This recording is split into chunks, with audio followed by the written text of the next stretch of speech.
I get a lot of questions about the Summicrons, and are they a viable option for an M11?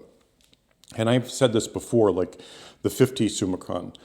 It does not resolve as well as an Apo, the Voigtlander Apo, or even the new Summilux. It doesn't resolve 60 megapixels as well as those lenses do.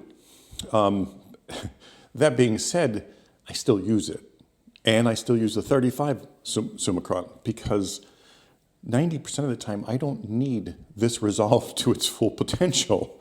And if I'm shooting events that are not going to go to print, which 99% of events do not go to print, even if they did, say if it was a wedding, I can get beautiful images out of these for a book. But for commercial work, I need my Apos. I need the Summilux stop down. I need to resolve the 60 megapixels for my clients. But again, that's 4 or 5% of my client base. The rest of it, like I have to go to New Orleans in a couple days, and I'm using the Summicrons for everything. Number one, it is a small, tiny system. I'm taking the small 24D flash with this. It's everything in one little tiny package, and these are going to do fantastic for my event. For the event candidates and so forth, and for my own stuff. I don't need any more resolution than what these offer me. These are fantastic options for the M11. No ifs, ands, or buts for 95% of what you do. And if you don't shoot commercial pixel peepers, it's going to print. It just doesn't matter at all. You can still use these lenses. Now the Summilux, I love my 50. They're great lenses. I have nothing against them whatsoever. But a lot of people can't afford them, and a lot of people don't want that larger size. But they're worried that, are these going to handle this sensor? Yes, I mean, it handles it just fine.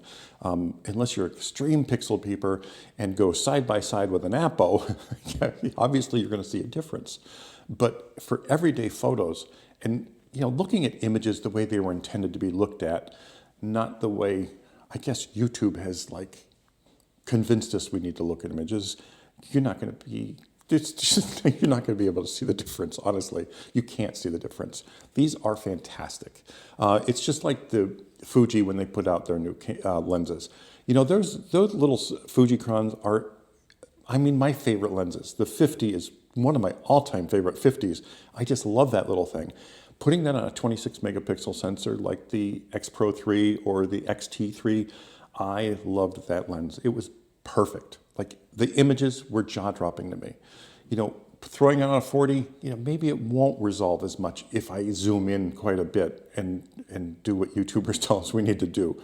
But to take a step back and just look at your image on the screen without zooming in and appreciate it.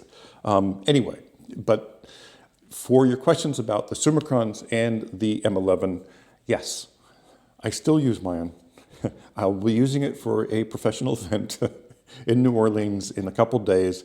The 35, the 50, they're going to work. They're small size. I don't want the Luxes. I'm never going to shoot at 1.4 at these events. I'm always shooting at 2.8 or more. I don't shoot it wide open because an event, there's never just one person that I want to make glamorous and blow out the background. I want more people in focus when I'm shooting an event, because the more people that are in focus, the more people are going to like the images of themselves. Make sense? Anyway, if I need more light, I'll throw a flash on. That's what they're for. If you have any questions about the Summicron, please don't hesitate to ask. They are fantastic on the M11 and the M10R. They're just great lenses to date. They're beautiful and they render great. Just don't pixel peep the shit out of them. Don't be a YouTuber, be a photographer. That's the new phrase, I think. It's going to be, are you a photographer or a geartographer?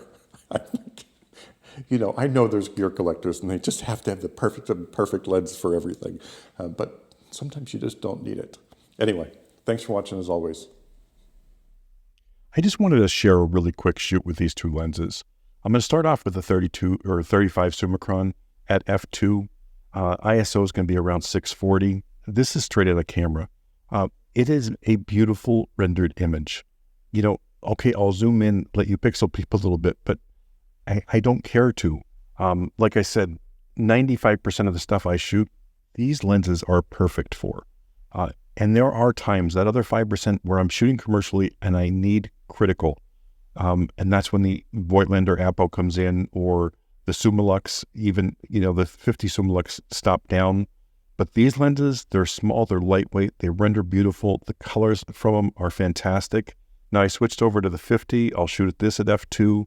I popped up to ISO 800 because it's leaving a little bit less light in, because it's a little tighter, 2/50th of a second, and they just render beautiful. I just thought I'd share.